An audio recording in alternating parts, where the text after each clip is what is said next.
Hey everyone, in this video I'll be showing you a build guide for a Vengeance Paladin multi-class with the Gloomstalker Ranger. This was a requested build, and honestly, it's quite strong. We'll be starting off with the Paladin because they have a really good start in the game, and we'll be obviously the Vengeance Paladin here with the Inquisitor's Might, making it easier for us to land command and hold person by dazing targets, and for our ability score spread. Now, there's a couple ways we can go about doing this. Now, we do need some points into our charisma here. This is going to be the main stat we're going to be building around, and some in our constitution as well. The last thing we have to decide between is if we're going to go with a strength or a dexterity based build. Since it's a ranger which gets range attacks, I do think dexterity ends up being better, and there's actually a really good early game weapon we can use called Valor Alluve that's going to make this very powerful. We also get a higher initiative with high dexterity, and we can go with a stat spread of the following here. You can swap dex with strength if you prefer. And at level 2 here, we get our Divine Smites, which are very powerful, obviously. We're going to be using these as a way of obviously dealing a ton of damage here, but we can put them on reactions as well, not have to pay attention to smiting. We just go around attacking.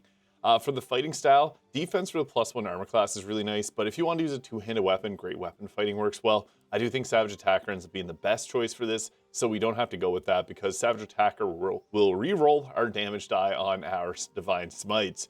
Now for the spells, I'd recommend grabbing Bless and then the other smites. Command is the most important spell that we have here. It's the best spell on the Paladin list, honestly, other than the Divine Smite. So we'll go with these. You can also throw on the Shield of Faith if you want to instead of like Wrathful Smite. We're hardly ever going to be using those smites. Sometimes it's nice to get the pushback off of it though. At level 3, we get a very powerful ability that actually helps out whenever we're using our bow attacks. Vow of Enmity. We can apply this on ourselves and get advantage on attack rolls for 10 whole turns as a bonus action. It's insane. This means if we're sneak attacking, we get advantage. This means if we're really anything, it's going to be impacted. We also have Abjure Enemy and Hunter's Mark, which is actually really strong. This comes from the Ranger spell list, so it's something we get. There's actually a bit of overlap here, which is why I'm going with a bit of an interesting build, which we'll get into.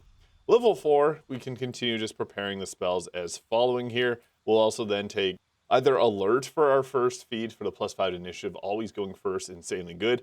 And another choice is Savage Attacker. This is really good if we want to focus on smiting because it's going to reroll our damage dice on melee and on our smites. But I think Alert brings the most value here, especially since we got such high damage. We want to go first. Now, once we hit level 5, this is when we get our extra attack here. We also get the Misty Step and Hold Person. These are really good. So Hold Person will let us get free crits off. Misty Step lets us bonus action teleport around. They're both incredible spells.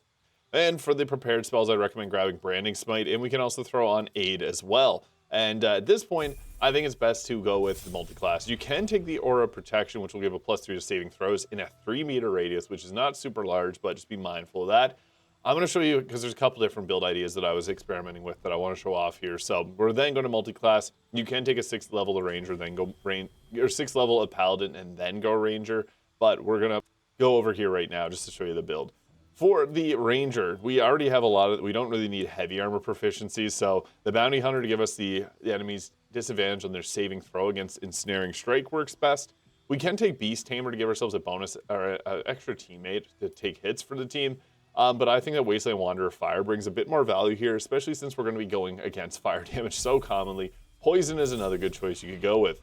Level 2 gives us spells. We're going to take Ensnaring Strike and Hail of Thorns. And you can actually forego the Hail of Thorns and throw on Longstrider if you want to have someone on your team, or if you have no one else in your team with this move, and Fog Cloud is another good option. Now we're going to take either Archery here. If you got a shield, you can go with Dueling for +2 on our main weapon attack, but Archery is just good if we want to have any type of bow attacks into the mix, so that's the choice that I'm going with, but again, Dueling can work too. Now level 3, this is when we get to take the subclass, the Gloomstalker, and this is actually extremely front-loaded. If we were to take this to level 5, we would just get Misty Step, so with this, we get a +3 to our initiative, so we're pretty much guaranteed to go first against everyone, including like Cazador. We'll also get the Superior Dark Vision and the bonus action Hide and Umbral Shroud, as well as Disguise Self, so we can use like Githyanki gear. You apply the Githyanki appearance, equip a Githyanki item, remove the appearance, and you keep the benefits through long rests. It's pretty crazy. For the next spell that we'll take, I like to have, I can Speak with Animals if you don't have anyone on your team with it, or Fog Cloud. And now at this level, we have 4 levels left. So it's not worth it to continue with the Gloomstalker because we're not getting anything extra out of it. So at this point, it's best to go with a multi-class. So there's a couple that make a lot of sense here.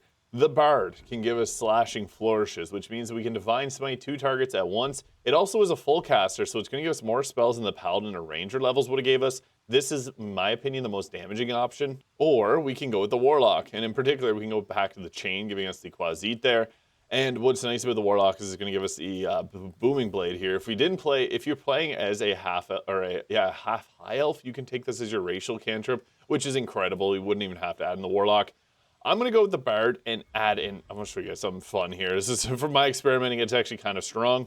We're going to get Vicious Mockery and Mage Hand here, and we can actually end up doing that as a bonus action, which is pretty fun. We're going to take Dissonant Whispers, Tasha's Hideous Laughter, Healing Word, and then Thunder Wave is really nice for the pushback that it brings. We also have the Thunderous Smite, although it doesn't really hit that often.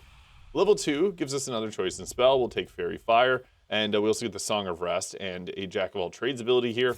And then for level 3, this is the subclass ability here. Also, if you haven't already, go download the College of Winterspear Bard. This is my modded subclass that I made. It's got 33 different abilities, a bunch of summons and cold damage spells. Humble plug aside, we're taking the College of Sword. What's great about this is the slashing flourish here, which means that we can attack 2 targets at once and Divine Smite both of them. It is insane and very powerful. We also want to use things like our ranged slashing flourish, which lets us attack 2 targets at once. We can also attack the same target twice. And we also have the defensive flourish here, which gives us a +4 to our armor class. So a lot of options, and it keeps us living. We also then can take dueling here if we're going to use a shield. This is kind of the funny way. We got 3 fighting styles with defense, archery, and dueling. Pretty crazy stuff right there. And for the level, the final level here, you can take a level of the Paladin to get the Aura of Protection. This is really nice for defensive purposes. Adding Ranger is pointless. Adding the Bard would be the way to go for the feat. But in all honesty, I think that adding a single level dip of the Warlock just rounds this off perfectly because since we have an extra short rest, we got a lot of extra level 1 spells that we can cast. But we also get the shield spell, which is huge. We get a lot of extra defense out of that. And we can also take Hellish Rebuke or Hex. Hex is kind of nice because we get multiple attacks. We can hit and do extra damage off on the enemies. Armor Vagathus is another nice choice too, but honestly, I think that Hellish Rebuke and Shield are just nice. Sometimes you can finish off enemies, especially if you have Call the Weak with Hellish Rebuke. So it's a spell that's honestly pretty solid, considering we got so many short rest extra spells. We also get Charisma scaling on our weapon, which is great since we have, same as our dex score, but this means that we can use strength-based weapons and not have to worry. We also get the Hexblade's Curse here, which is sometimes applied with our main weapon, and we also get proficiencies we already have, but it's mainly for Booming Blade, the big one here, giving us that extra big spike to our damage. It helps us save out on using Divine Smite, so we save our spell slots, and we also get an Eldritch Blast, which is amazing of a cantrip. You could also throw on Friends via the face of the party, although that would be really nice to have early on. Now, as far as gear options go, we have so many options because we do a lot of great things. With the Armor of Agility being the base, like the best armor for late game, because we add our dex modifier to our armor class, this will give us the highest survivability. Armor Persistence is nice too, with it also giving a similar armor class value here, and also it will apply an additional -2 to the damage that we take, and Resistance and Blade Ward. So this is really good, although we can't do any stealth with this, so not that this is a stealth-based build, but we could stealth it up. I also like in the early game the Adamantine Scale Mail here, which makes it that we can't get critically hit and will send the attacker reeling, which gives a -2 to their attack rolls. Really good choice. It's kind of between the Armor of Agility and Armor Persistence, depending on if stealth is important to you or not. Now for the helmet, I like the Birthright since we didn't have an extra charisma increase. This can work well. Haste Helmet's great. The Helmet of Arcane Acuity is good in the early game to help land your commands, or I guess in Act 2 whenever you're able to get this. And something like the Seal Watcher helmet can work if you want to be able to see in magical darkness, because we couldn't get the second level of the Warlock. The Cloak Protection or Deathstalker Mantle work great for cloaks. Now, the Gloves of Battle Mage's power. This got fixed in patch 8. This will trigger off Divine Smite, Booming Blade, and if you're able to get Shadow Blade, it can trigger off of just regular weapon attacks there, giving a +2 to spell attack rolls and spell save DC every time we attack. So we can get a +10, meaning that whenever you go to check your spells here, you're going to see this number at 17 turn to a 27. This means that we're much more likely to land our spells. This was fixed, and it's worth using. Now, since Booming Blade applies a condition, Boots of Stormy Clamor work great to apply reverberation. It kind of comes all full circle, knocking the enemy prone, making them take more thunder damage. Evasive Shoes are nice, and there's a Disintegrating Nightwalker. Since we are, kind of starved for spell slots. We do get a level 4 one, which is really good since we have a mixture of classes here. We ended up with more spells than the Paladin would get, and we also got a ton of level 1 slots.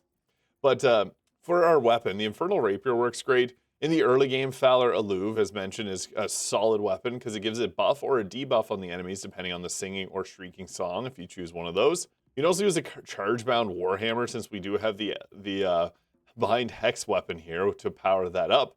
There's also things like the Blade of the First Blood, Odin's Dagger, and many others, but in my honest opinion, I do think that one of the crazier things to do with this build is to still use the Shadow Blade here. You don't have to, but I'm going to show you a little trick here. You can actually summon in a Shadow Blade with a ring. You do have to save Arabella to be able to get this ring, but once you summon in your Shadow Blade, you can then take the ring off and you keep your Shadow Blade. So it's crazy. Yeah, this is nuts. The 2 rings I'd recommend are the Ring of Arcane Synergy. So when we hit an enemy with a cantrip, Booming Blade, we get a +4 to our damage from our Charisma modifier. So this is really good. Arcane Synergy just adds your spellcasting modifier to your melee attacks.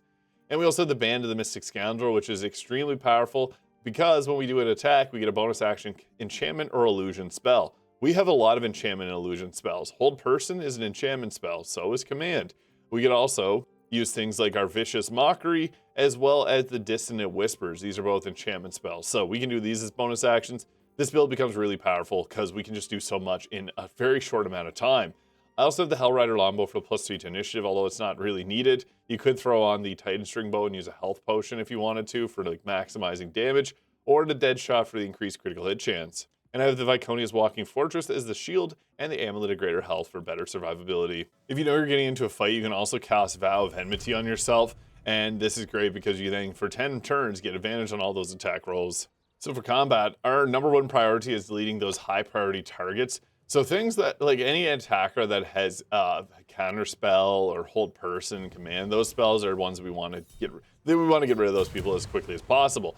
Now, the great thing is we're going to get advantage on all of our attack rolls, so this is great. If you see targets like that move together, this is really useful because we can go up and use a slashing flourish on them, so that's really great. We also have our Dread Ambusher attacks, which will add additional 1d8 of psychic damage onto our attacks. And the reason that Shadow Blade is so good, critical hit 88 damage, is because of the Resonant Stone, which will double up on psychic damage. It's pretty absurd how powerful that ends up getting, so you don't have to use Shadow Blade. As mentioned, Falar Alluve is usable throughout the entire game. But one thing, if we want to use slashing flourishes, we're going to come into here and go into our reactions tab and then come down to Divine Smite to make sure that you're toggling these on. And I'd just do it for level 1 and 2 spell slots. Otherwise, you're going to burn through your spell slots really quickly. And then we're going to go with a slashing flourish because we can hit both these targets here and we can take them both out. Now, you got to just pay attention to how much health they have less because you can use the Divine Smite to be able to take them out there. That was more than enough to be able to reduce them to nothing. That 7 damage wasn't really necessary, but you saw it there. It's pretty strong. I also have haste on my character so I can do multiple attacks here. So I'd always recommend, if you have haste, use Booming Blade twice. This is just an easy way to get extra damage, and also you can do Divine Smites off of your Booming Blade. So yeah, it's kind of strong. And we only have 3 Bardic Inspiration, which are kind of tough to use. You can boost your armor class up, but what's crazy is we also have these slashing range flourish, which lets us attack 2 different targets. You can also attack the same target if you want to, but you can see sometimes a critical hit's enough to wipe out a target, so it's worth doing. Now, another thing, we have the Band of the Mystic Scoundrel, so we can do command and use a hold person on the enemy, or we can also do a command, or we can hit commands or hold person. So the nice thing about this is we can always upcast this and ensure that we're hitting multiple targets here. So 3 targets and 95% hit chance. We're landing that because our spell save DC is 24, plus 8 from Arcane Acuity from the Gloves of the Battle Mage's Power. So yeah, you want to basically do a few attacks, boost up your spell save. You'll land them, and you can see there, they all lose their turn. And this gets even crazier because we can just continually keep attacking the targets there. And once we get our turn done, if there's more targets to crowd control, we just keep hold person as our concentration and then use command. And we can command 3 targets at a time to walk towards us. Pretty insane after dealing the crazy amount of damage that we are dealing. The great thing about hold person is that you're going to get crits off if they're at close range. So that's something you obviously want to be doing, is using Divine Smites on those targets if possible, because the damage from that is just absurd. But you can see there, we can have easy pickings with these long range targets here that we can just shoot away at, and we're able to get a knockout there. We do have 1 bonus action left. What's fun about this is we got either Dissonant Whispers or Vicious Mockery, depending on how much If you want to burn through your spell slots a little bit quicker, you can go with the Dissonant Whispers here. That frighten the target too, which is kind of funny. They're also in that hold person, so we can just go straight on up to them. And if we wanted to just absolutely annihilate them, the Booming Blade Divine Smite combo is insane. So yeah, this is a pretty powerful build. The Gloomstalker Ranger, multi-class with the Vengeance Paladin, a little bit of Sword Bard for that extra smiting action and more spell slots, and then a single level of the Warlock. So you get all the goodies of that and Booming Blade. So let me know your thoughts in the comments. Hit the subscribe button below if you enjoyed, and we'll catch you all in the next video.